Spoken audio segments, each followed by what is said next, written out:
All right. Here we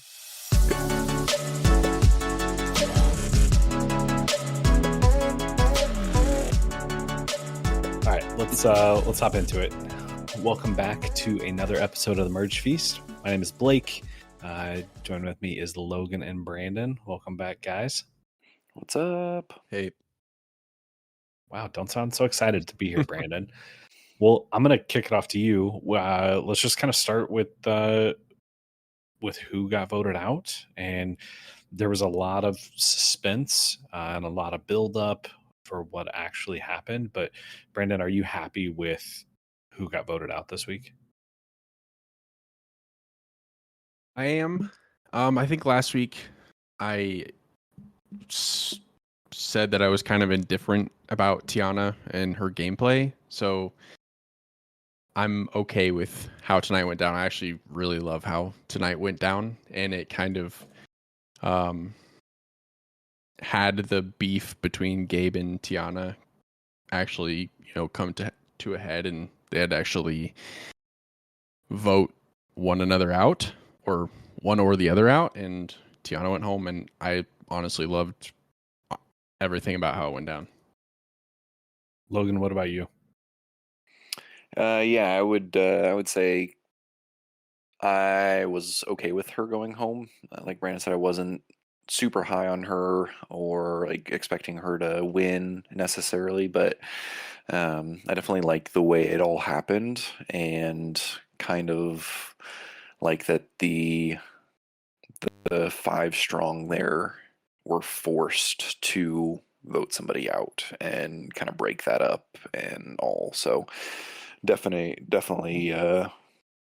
was good with Tiana getting voted out. Yeah, I was too. And I was a little confused by her logic as to why, because she was really the first one to start pitching, not going five strong and to vote out Gabe um, and keep Rachel. But her logic didn't really make sense to me. And I was hoping you guys might be able to explain it to me differently because my thought is, other than the fact of you just telling everybody over the past couple days that you guys aren't super close and five strong, there's no downside to going back with five people. I mean, yes, you're going up against six others, but I they're still split 3-3. I was so confused by that logic. I mean, you're going back with 5, or you're going back with 4 if you go after each other, right?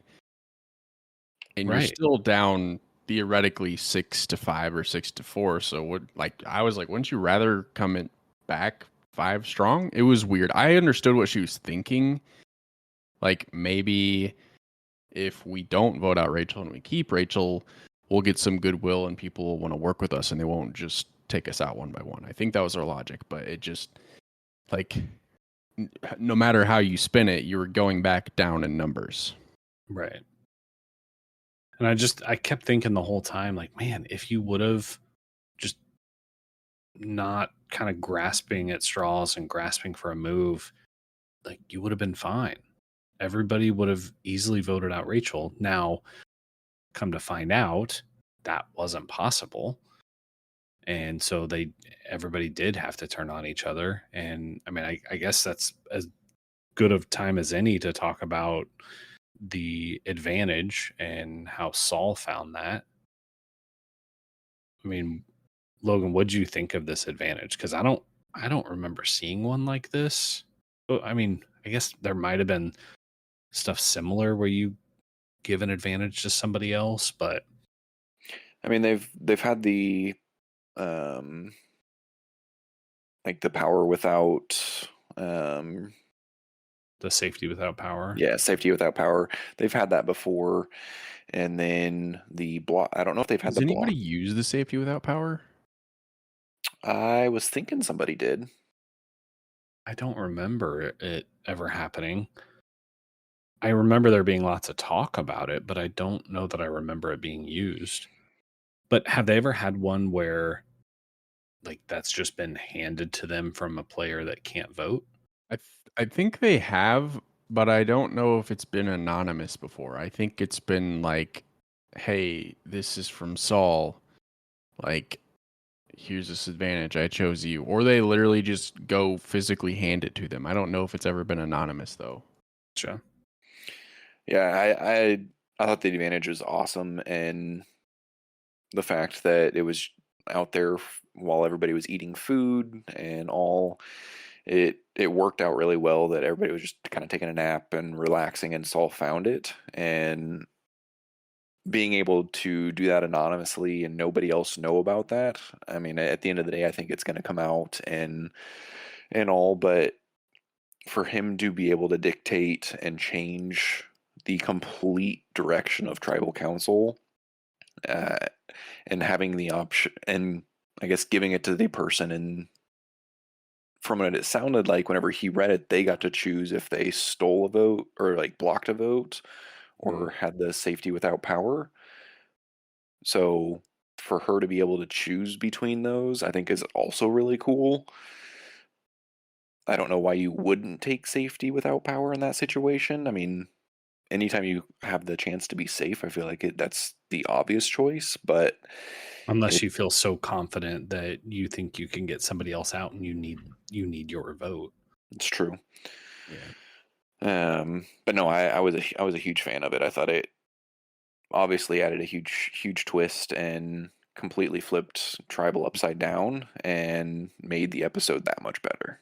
The advantage actually saved the episode for me Mhm. because I've been pretty vocal on this podcast about how I feel about splitting people up and kind of manipulating the votes and kind of screwing people over in ways that are out of the player's control. And Saul having that advantage and then giving it to Rachel, because he could have given it to anybody, but giving it to Rachel, um, I think saved us from having just a predictable tribal council, because I do think that Dooku was going to vote out Rachel if she didn't have safety without power. I agree. I don't think there was any way, unless she played her shot in the dark and was safe. I think she was going home without that advantage. You know, I agree with you guys to a point, except for the fact that I think that advantage could have been played either way, and potentially to not get Rachel out. So if he gave it to, if Saul gave it to Gabe, for instance, and Gabe thought, "Hey, we can do this, and I can block this person's vote who I know is not with me." That may have been enough for them to actually pull the trigger and vote out, whoever they wanted. Yeah, but then you got to go back and explain to everybody what you did and why you did it, and is it too early? Do you want to do that True. and potentially blow up your game at that point when you have and you have to get people on your side that want to do that, and it didn't really sound like they had the numbers, because it was very obvious to me, at least with Caroline, that she is Tuku strong. Like, she was really overselling Rachel, I thought, when Tiana was talking to her. I'm like, I don't know who you think Rachel is, but I'm not seeing all that. Well, and I think even on with Gabe, he was talking to Rachel about voting somebody out of Tuku and kind of doing that, but then whenever she was like, "Can I give you a hug?" and she gave him a hug. I don't know if you guys caught it, but he kind of gave a glance at the camera and was like, almost like, "I'm just talking through my teeth right now just to make her feel comfortable." So I don't even know if he was really wanting to vote somebody else out. It was more just trying to make her feel comfortable. So I don't know if anything would have happened there. And yeah, I I even think with blowing up his game with his alliance, going back to, I don't know who gave me this, what their alliance looks like. Am I going to be in a better position? Am I giving up something to put myself in a worse position with whoever gave that to me? Or Yeah. I just don't think that would have been super smart. Yeah. Yeah. I have two things. One, real quick about the advantage again, just going back to that. I love it for Rachel because I don't think it puts any sort of target on her back. Somebody gave her an advantage. Obviously, she's Mhm. going to use it to save herself, and she did exactly what every other person would have done in that position. So I don't think she has any explaining to do, and I don't think she's gonna be in a bad position when she gets back or when everybody gets Absolutely back. not. Well, that And goes then back to like what we were talking about last week, which was how advantages turn out to be a little bit of a disadvantage, and this one wasn't for her. So I think you're spot on. yeah, then my second point was to do with Tiana being voted out. And I'm curious where you guys are at on this. Do you think that Tiana throwing Gabe's name in the social hour, I'm talking about how big of a threat he is, and um, that we should, look at him at the merge. Do you think that is a large reason why she was voted out tonight? Because Sue and Caroline were there when Tiana was saying those things, and I kind of wonder if that had to do with Tiana's vote out tonight. I think possibly, but it also seems like Tiana was kind of on the outs between the four of them anyway, long before that ever came up. I mean, I don't know that Gabe and Caroline are that incredibly close just the two of them, but Caroline is really close to Sue and Sue is really close to Gabe. And so just by By that extension, connection, yeah. yeah. So and they seem to be close, just not as close as the other two relationships are with Sue, but like Tiana seemed to be on the outs for me between the four of them anyway. Okay. So I think probably, but I think that was already in motion, and that probably just accelerated it. What do you guys think is the reason, or is there a reason that we can point to why everybody seems to take being voted out or and blindsided so much more personal this year? Or is it just more emotion, or are they actually taking it more personal? Because it sure seems like it.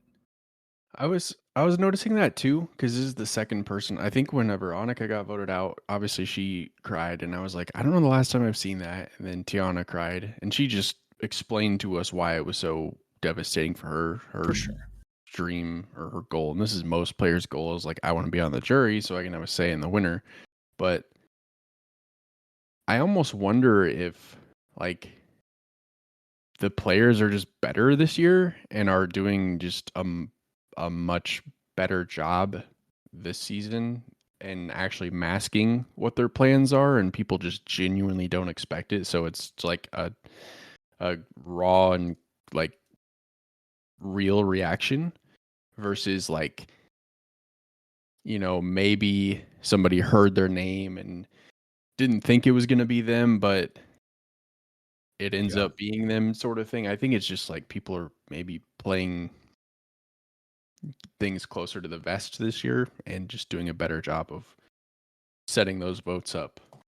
Yeah. They definitely seem like better players. Almost like they've been like, I don't know, like they've studied it a little bit longer. Well, I feel like in the past seasons, and there in a couple different instances, the tri- tribes going to tribal council has one person that they're voting for, and it's almost like hey, like let's just tell them so they're not blindsided, so they don't get their feelings hurt or something like that, and are like, hey, it's gonna be you tonight, or make it pretty obvious, and we haven't had that this season. Yeah, which I think that's all going to make jury management incredibly tough. Uh, and that's the one piece of the game that I'm I'm not sure how people are going to handle. I mean, we see that people are willing to be super social and super cutthroat and kind of switch where alliances lay, but we don't know. I mean, if the jury's going to act that way and take it super personal, you can play that way all you want, and that may not win you the game. So I think next week we're going to start to really see the jury shape up with the first person on the jury and just like, okay, how is this going to be taken? Yeah. What are your thoughts on making the merge and not making the jury? Ooh. I don't know if I love it. I'm with you because I always felt like I know they do the merge like way earlier now than they used to, but I just feel like if you make the merge, you almost should have like a right to be on the jury because you've made it to, the phase of the game that everybody's trying to get to and playing that individual game. So I don't want to say it's unfair, but it just when you feel like when you've made the merge, like you probably have a sigh of relief because you're like, okay, I made the jury, and then Jeff throws that twist at him at the challenge of like, whoever gets voted out tonight is done and not on the jury. So Well, in Yeah. the previous seasons, haven't they, whenever it comes to the merge, typically was it one tribe was safe, or they've kind of split up, and then whoever got voted out didn't make the merge and didn't Yeah. make the the exactly. jury, but then everybody else did, and it was almost hmm like it was pushed back a week, and I'm not a huge fan of it. See, I'm not either. I like the idea of, okay, if you make the jury, you make, or if you make the merge, then you make the jury. But it also kind of worked out with where the tribes were as far as how many people on each tribe when they did the merge. It wasn't super lopsided. And then I kind of like something else to be hung out there to make it enticing. And like, you always want to win immunity, but now it's like, okay, there's that extra incentive. Like, holy crap, I'm not just satisfied with getting to the merge. Like, I've got to push it even harder. When it Yeah. was, I felt pretty comfortable other than that. Now it's like, oh my gosh, I have to A- make the merge, And or that, have to make the jury. and I think this is where I get annoyed with Survivor is doing. I feel like they just overdo it on twists sometimes, particularly in the new era, because let's just look at it this way. If they go into tonight and it's the entire tribe that it's a normal tribal council. There's no split. What are the odds that Tiana goes home? Probably 0. So I I get the extra incentive and what like the high stakes, and I think that's what Survivor wants is just a high stakes, fast paced, like everything's on the line all the time, got to be on your toes. But I just I feel for a player that in a normal setting, tribal setting, likely would have been safe regardless of whether or not she had immunity. And I hear what you're saying, but I'm going to push back just a little bit, because I think you could say that exact same thing about an idol. Like, somebody could be going home and they pull out an idol, and now you go home. And if it wasn't for that twist that the game is thrown in there, like, nothing you could have done. So I think it's just a different twist that we're not necessarily used to so much.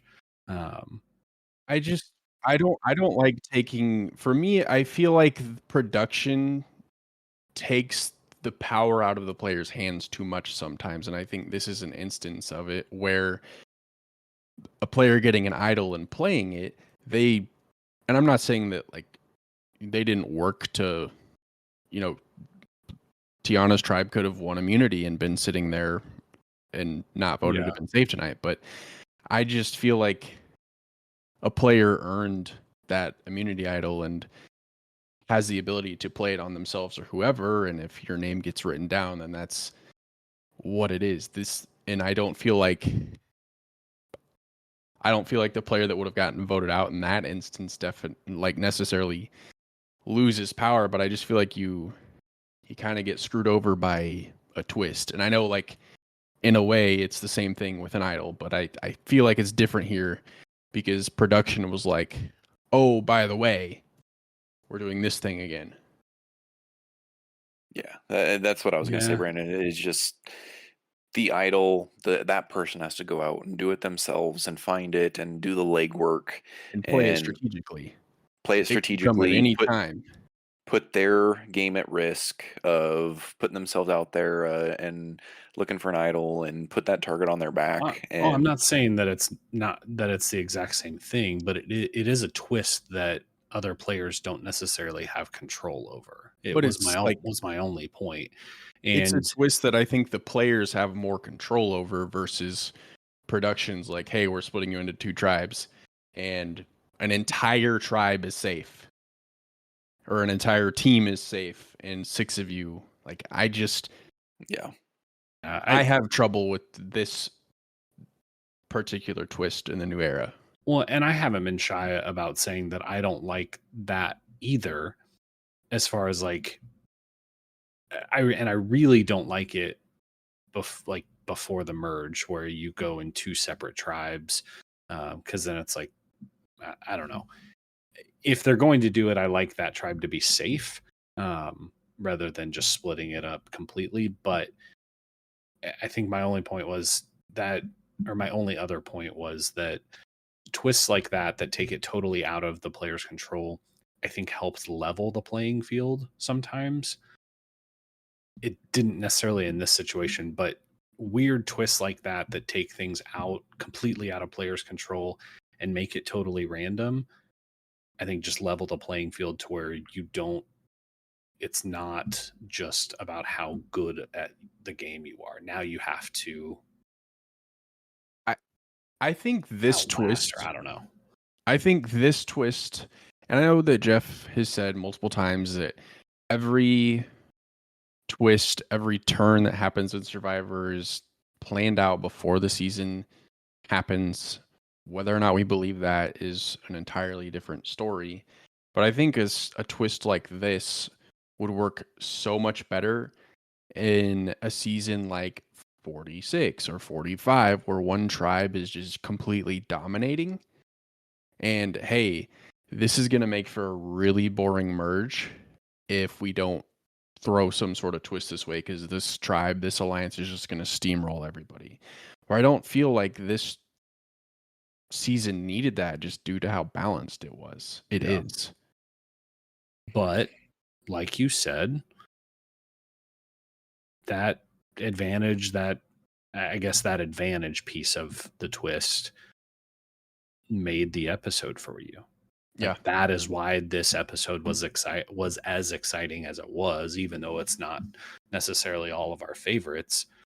But that piece of it made the episode exciting. 100%. Yeah.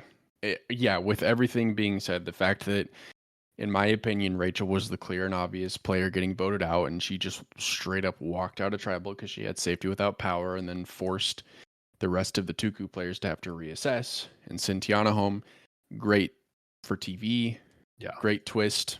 Saved the episode for me. Loved it. As a viewer, hate it for the players. For sure. Mhm. Yeah, totally understand that.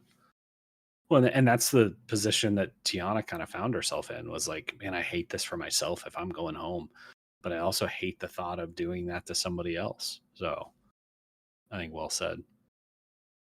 Do you guys, since we're kind of working backwards here, Andy and Genevieve, Yeah, who would have thought that?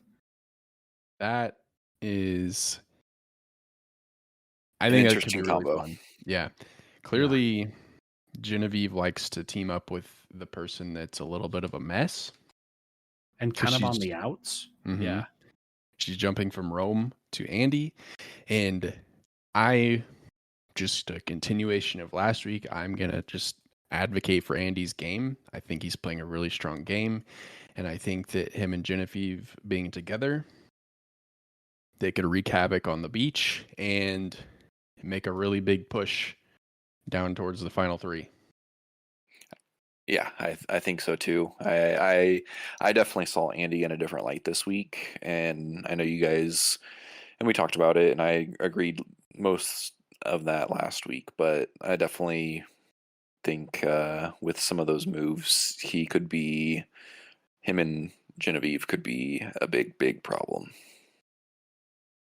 Yeah, I definitely like Andy more this week than I have. Last week definitely helped me kind of change my view on him. He's still one that I don't just love. I do think he's playing better than what I gave him credit for the first several weeks. He's just not my favorite player, but I really enjoy Genevieve, and I think the two of them combined could be quite the interesting duo that nobody would quite expect. Yeah, I think they're both. I mean, Genevieve's clearly a kind of a sneaky player, and I think Andy's underestimated, and I think that's going to make for a great trap. I do like not to get all like focused on the twist again, but I was excited for Andy and Genevieve teaming up, and then the twist them ending up being on a team with Sam and Sierra as well, and Teeny, and then them winning and being safe kind of took the wind out of the sails of the episode for me. Because I was like, oh, they're gonna make a big move. They're gonna get out Sam or Sierra, whoever, and didn't end up happening. I think we'll just have to wait till next week. Yeah, I was right there with you, except I was kind of excited that they didn't go because I have not quite made up my mind on who I like the most out of that team between Sam, Sierra, Genevieve, Teeny, even. And I just, all of those players, I'm like, man, I like things about each one of them, and I was not ready to like make a decision in my mind on who I wanted to go home. So I was kind of happy that it wasn't them, but yeah, that was I don't know, that was good. It's, it's in. I do truly think the way the tribes were split up is random because you can clearly see they just reach out and grab a rock, and those are all in there. It's kind of amazing how the tribes got split up and the dynamic between relationships with who got with who, like all of that. It's really cool to see. Yeah, no, absolutely. Did they talk about how long that challenge was? Because it seemed, how long were they on each like stage? I don't actually know. I don't know if it was said. But I Is don't it- think it could have been that long because since it was split, like once Kyle lost, there were what, two or three other players on the yellow team that like they just won, so they got to stop. Yeah, Yeah, there's two of them. definitely seemed to go fairly quicker than I probably expected. But Seemed like a pretty difficult challenge, honestly.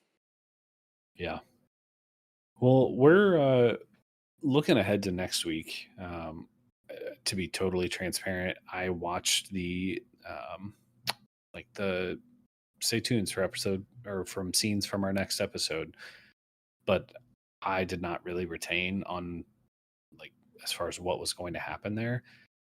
Where do you guys think people are going to land? Because there was, Saul throwing Sam under the bus, um, Genevieve playing with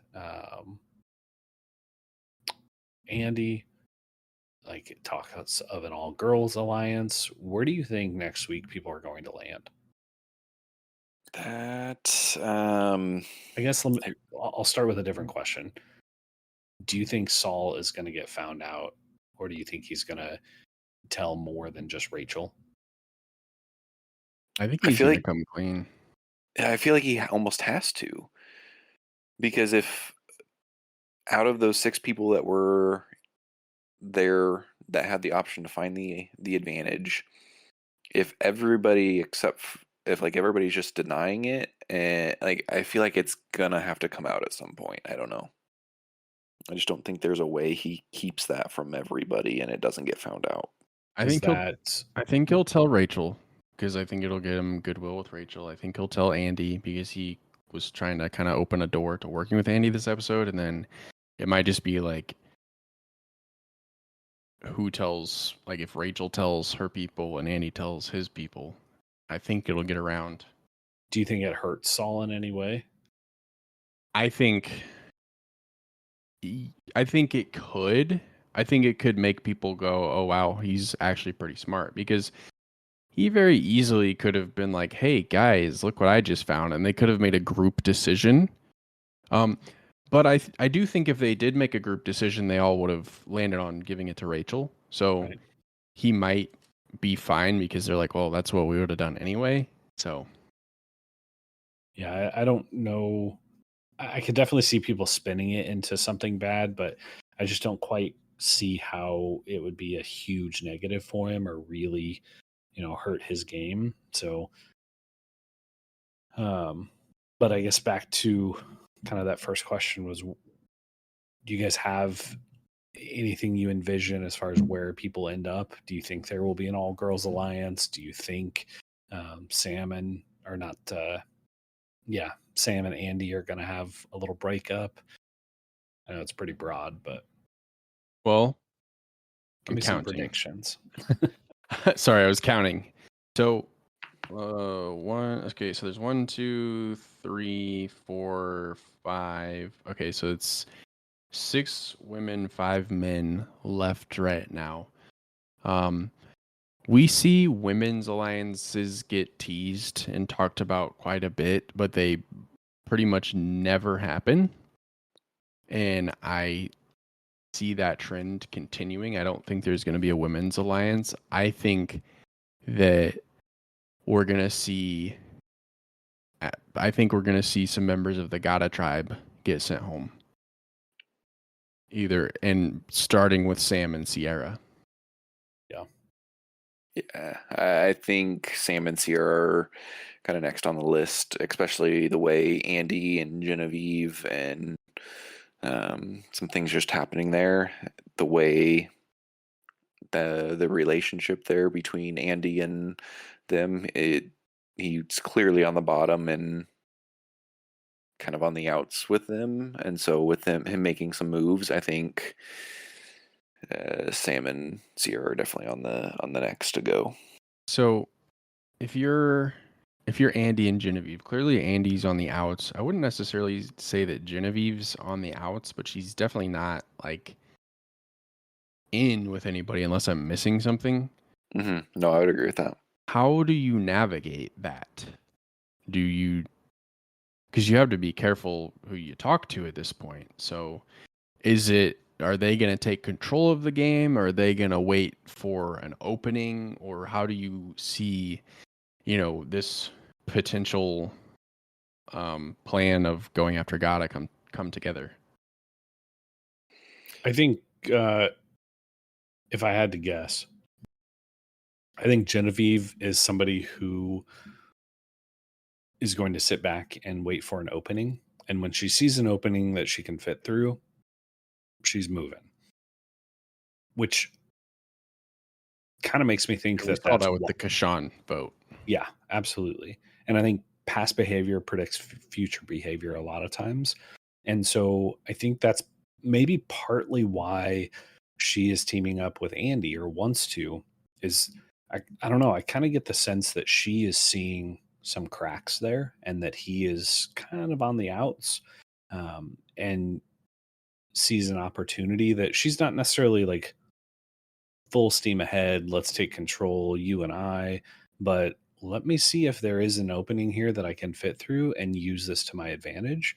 Mm-hmm. That's where I think the kind of the balance between Andy, who is ready to make some big moves and to turn on people he was aligned with, where she could potentially take advantage and not necessarily ride his coattails, but a little bit. Yeah. Um, but almost she's smart enough to pitch it in a way that she helped orchestrate it. And that's the thing that I think you don't see a lot of times with people who are able to sit back and pick their moves. They're not able to articulate how they were a part of that. And I think she is smart enough to do so. Yeah. And I think with her, like in Survivor in general, knowledge is power. Like that's, knowledge is the currency in the game. The more you know, the better off you are. Um, with the Kashan vote, Kashan was pitching Genevieve's name all day long, and she's like, "Well, I don't want to do that. We can do this. You can play your steal a vote. We can send him packing, and he'll never know what hit him." I think going back to last week when Genevieve got that advantage of being able to skip the challenge and then go to the reward with the winning team last week, when they were going through plans and contingencies, Sam,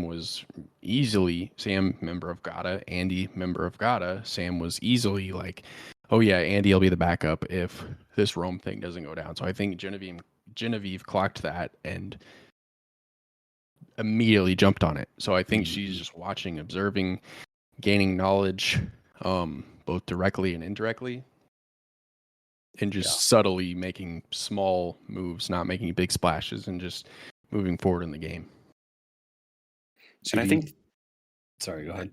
no, I just think the small moves, like you said, Brandon, not making a ton of splashes, doing it from time to time, but not making it super, super, I guess, noticeable, or I don't know, like I guess just making those small moves, I think is going to really, really help her game if she can continue to do that.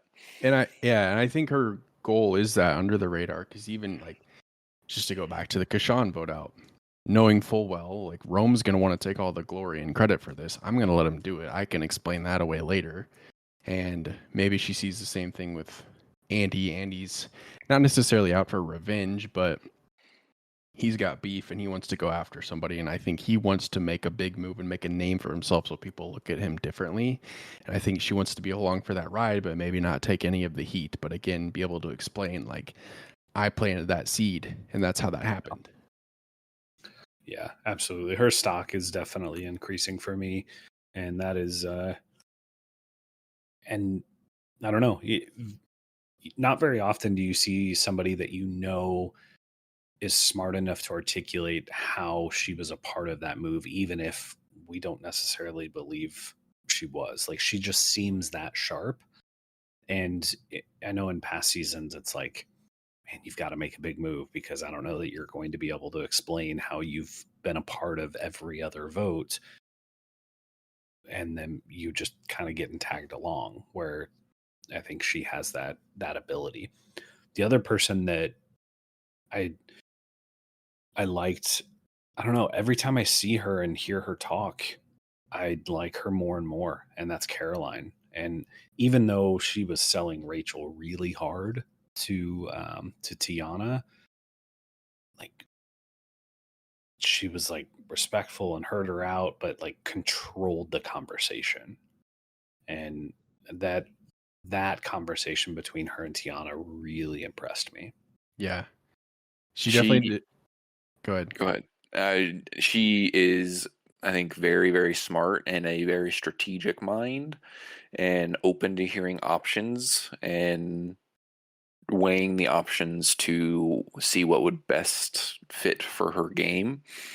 And she is very, I guess, calm and able to put things together, and it almost seems like she's able to slow the game down, think about things, make a decision, and then on that decision talk through it very, very clearly and eloquently. Yeah, she definitely has a game plan. And I think, she's open to hearing options. I would say that she's good at making whoever's talking to her feel heard, even if she has no intention of actually going along with that plan.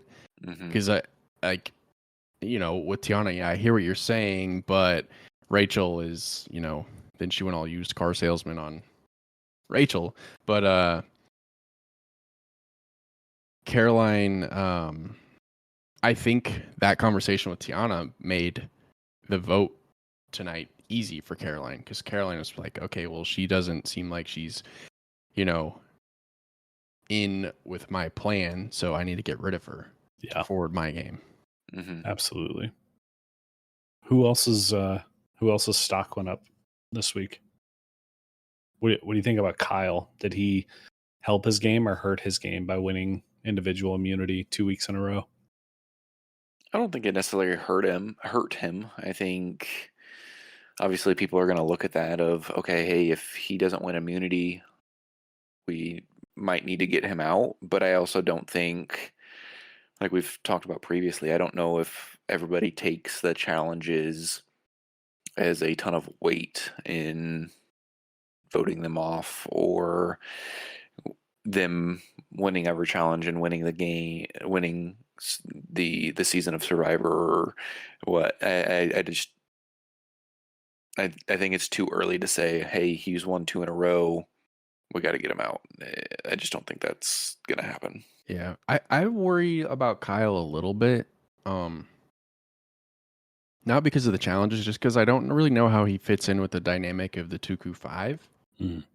Like, I think Caroline's cool with him, but I don't really know where Gabe and Sue are with him. I know that Sue obviously has beef with him from like episode 2.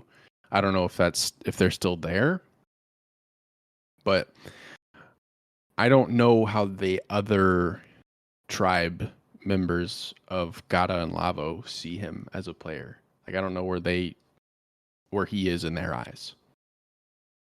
Yeah, no, that makes sense. That's a good point. And he could fit in just fine. We just don't. We haven't really seen that yet. Mm-hmm. The I only think, I was going to say, the only other person that I thought their stock went up for me this week was Saul. okay, that's literally what was going to come out of my mouth. So nice. You're welcome. Saved you some words. Thank you. Yeah, Saul going from a player that, like, similar to Genevieve, you're like, okay, like, I see him, but what's he doing? Nothing yet. And just, I mean, outside of like just being straight up bullied by Rome, like, he's finally being able to blossom and actually play his game and not be handcuffed to Rome just going right after him. And I think the way that he handled the advantage and the way that everything went down, just, I like Saul. I think he's a candidate to win. Yeah, I'm a huge fan of Saul, like I've said before, and I think being free of Rome in all that was happening there, I think is phenomenal for his game, and I think he could go really far. Yeah, there was definitely a big question mark for me because I've always liked Saul, but now that he didn't have Rome to kind of like, that's, I don't know, that's what you associated with him. The first several episodes was him and Rome, and how their dynamic was playing. So it was a big question mark for me. Like, how is he going to continue to increase, his level in the game? And he did it. So there's something to be said about somebody who always seems to land on the right side of things. And even when everything's going against them, they're still able to land on their feet. And Saul just seems like that kind of guy. I would agree with that. Did anybody's stock drop for you all? That was one that I honestly kind of had a hard time coming up with somebody this week on. I don't feel like anybody made a mistake or had something change there. I that was kind of one that I wasn't sure on. I think just the way that the episode played out, like, half the tribe ended up being a non-factor after the Mhm. challenge. I think the only one that, like, I don't even know if his stock necessarily went down for me, but he was the only other name that came up was Gabe. So does he still have, fingers being pointed in his direction now that Tiana's gone? Like, you could make an argument that his stock actually went up after tonight because the one person that clearly had a problem with him is now gone. Yeah. And you even had Sue. I think she said it to Gabe that it was, it's you, me, and Caroline. So Caroline. So I think he might actually be in a better spot now than he was before Tribal. Yeah. Yeah. I mean, because it really was only Tiana that was trying to get him out. Like nobody else, I feel like, was gunning for him. So I definitely agree with that. Sure. Yeah, it's kind of back to the drawing board. We don't necessarily know where people are going to land the next couple episodes, and I like that little bit of unknown. I'm super excited to get to next week and watch. Yeah, I'm very interested to see if Tuku just comes back and is business as usual, or if that's kind of the beginning of the end for Tuku, and players start to kind of look elsewhere for numbers. Hmm. Yeah. It's hard for me to imagine though that we can go too many more weeks without the Gata drama boiling over, without Andy and Sam going to war, or Andy and Sierra. I just think there's going to be a rift there that is going to come to a head before too terribly much longer. I agree. I think that's the most compelling story right now is what's going to happen. I think it's going to be between Andy and Sam, just because Sam and Saul, and it might end up involving Saul. It might get Saul in trouble. Yeah. But Sam, honestly, being way too eager and comfortable to be like, yeah, we can get rid of Andy. I'd rather have you than Andy. And that could have just been gameplay from Sam too, when he was talking to Saul. Right. Kind of schmoozed Saul a little bit, but So Saul and Genevieve were on the same tribe, but were they very close at all? No, because Saul and Rome had such a rift there. I don't think she ever really did much with Saul. True. I feel like the only time they ever had a ton of interaction was whenever Rome was going haywire and talking to everybody, and they had some conversations there. But outside of that, I mean, Genevieve said it today that Rome was her number one, and so I don't feel like there was a ton there because of that. I love the idea of them pairing up because I think they're both brilliant, and I think that could be a powerhouse little alliance duo. But I mean, even Genevieve, Saul, and Andy, those three, I could see them going a good distance there. yeah, Speaking of next week, did you see what was teased? oh yeah, It's back, Survivor baby. auction. Can't wait. Yeah, I'm curious to see how they switch it up, because they talked about that they are switching it up on how it's done, but they have to. yeah. Yeah. So I'm definitely excited to see that. And it's a good group of people. There's not anybody that we're like, oh, they get more screen time. Hmm. I'm really enjoying everybody here, and I think it's going to be fun. Yeah. You Well, guys have a Survivor of the Week? Or we got anything Blake, else before that? no, that's what I was going to talk about. Yeah. kick us off, Blake. That's a tough one.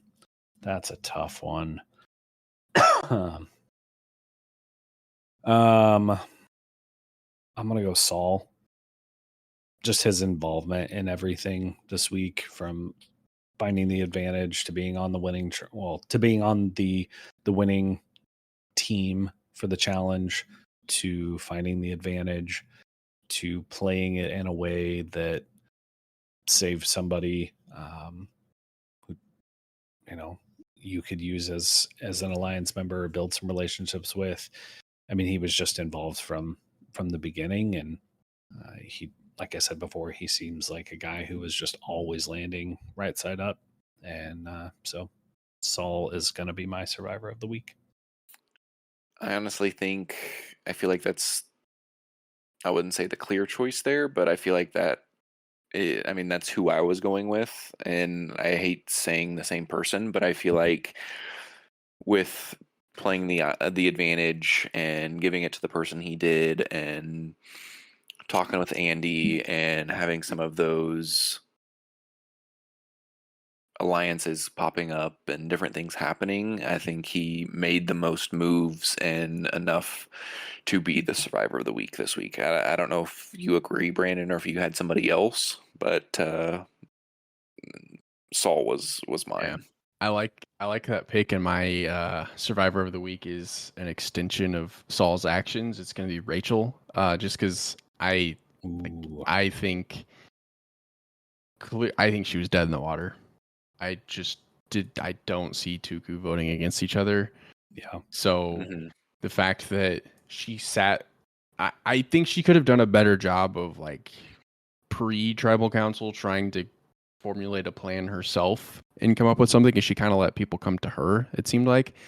But I loved that she just sat through tribal council like, yeah, like just going with it, and then like, boom, hey Jeff, see you later, I got safety without power, and just blowing up tribal council and really leaving unscathed without a target on her back, because again, somebody else gave her that advantage. Yeah.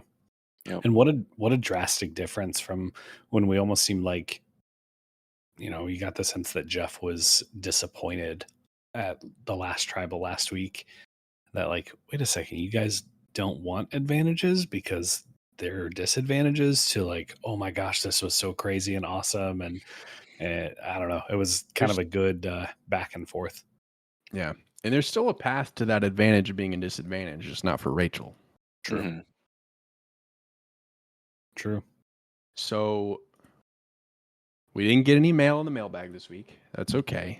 But I'm going to plug it again. If you have any questions, ideas, feedback about the Merge Feast, send us an email at themergefeastpodcast@gmail.com, and we will read those on the episode.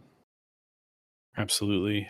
Something that I want to do in the next couple weeks is just kind of talk about some ideas that just kind of off the wall, random ideas that we might have to even share with Survivor. Um, but just, what are some crazy ideas that we could think of to shake up the game, whether it be twist on advantages or idols or whatever. And I would love to hear everybody's thoughts or kind of random, wacky, weird ideas that might, you know, twist up the game a little bit. So I'd love to go over some of that in the next couple of weeks. So if you want to share some of your ideas for what Survivor could do to make it new and interesting in future episodes or future seasons, feel free to share that as well. Yeah, and that email will be in the show description. So if you missed it, it's the Merge Feast podcast@gmail.com. Perfect. Anything else, Logan? I believe that is it. All right. Well, go ahead and say goodbye, Logan. Goodbye, Logan.